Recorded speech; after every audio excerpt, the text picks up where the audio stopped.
So my name is Sultan Shakir, and I'm the Executive Director of SMYAL. I'll also be joined by our Director of Housing and Clinical Services, Jorge Membreno, and our Amazing Programs Director, Adelphi Johnson, to talk a little bit more about the work that we do here at SMYAL.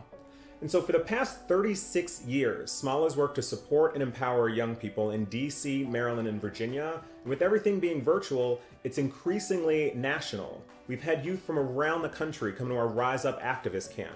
We've had youth reach out to resources about how they can access mental health supports, and we could not do that work without your support.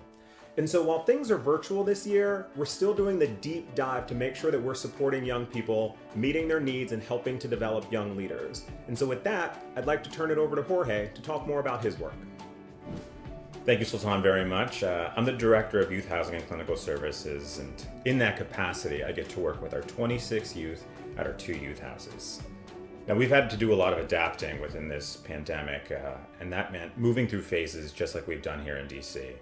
So for us, phase 1 was all about the basics. It was all about making sure our youth had access to all the food benefits they needed, making sure that they had access to cleaning supplies and PPEs.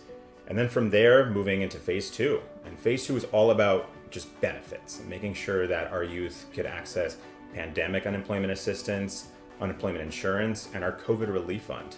Our COVID Relief Fund has supported youth in our programs and outside of our programs. That means any youth who were at risk of experiencing homelessness, were able to receive a direct cash benefit, which has supported them paying for phone bills, rent, utilities, food, anything and everything they needed so that they wouldn't be experiencing homelessness and can receive some more support. And that has also led to a pathway of other referral services that we've been able to provide. Now, phase 3 has been trickier, right? It's all about adapting.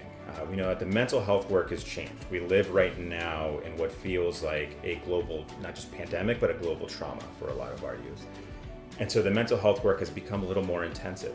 And we know that the employment piece as well. The employment piece has had to change, and the way we think about paths to independence has changed. So traditionally, we could fit our youth into a model of where they are getting employment and being able to save. But what if some of those things are limited?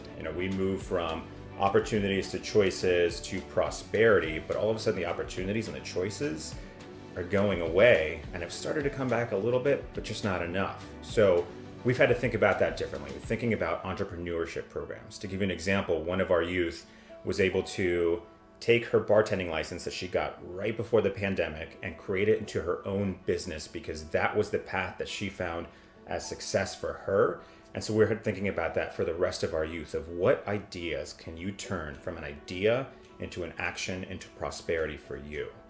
And so that's the way that we have continued to operate at SMYAL. We give much because much is needed, and I'm just so incredibly proud of our very dedicated staff. And for us, we've been at work and in the work hasn't changed. Just we wear masks now, but we will continue to be here. So I just want to thank all of you for your support and for helping create opportunities for our youth, because we know that we couldn't do it without you. And with that, I'd like to introduce our powerhouse of a Director of Programs, Adelphi Johnson.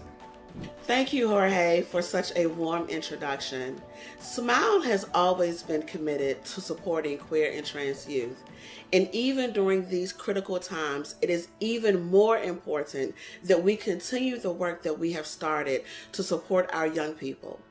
That is one of the reasons why we moved all of our programs to a virtual platform. Trainings, drop-in center programs, and even Rise Up, which formerly was our activist camp. We had the opportunity to engage over 75 youth, not just from the DMV, but all across the nation, in supporting young people and being able to expand their advocacy skills and organizing in their communities. But guess what? It did not stop there. Additionally, we expanded our Little Smiles program, and we now meet bi-weekly to really engage and support our young people under the age of 13. SMYAL is continuing to do the work, and it's because of persons like you that we're able to do this work. This year, we were able to provide our 35th Youth Leadership Awardee with supports as they're continuing their education. These awards are critical, especially during these times when we need to ensure that our young people are supported in their leadership and their advocacy efforts. In times like these, now more than ever, we have to ensure that we are supporting our youth so that they can not only be the change for tomorrow, but that they can be the change for today.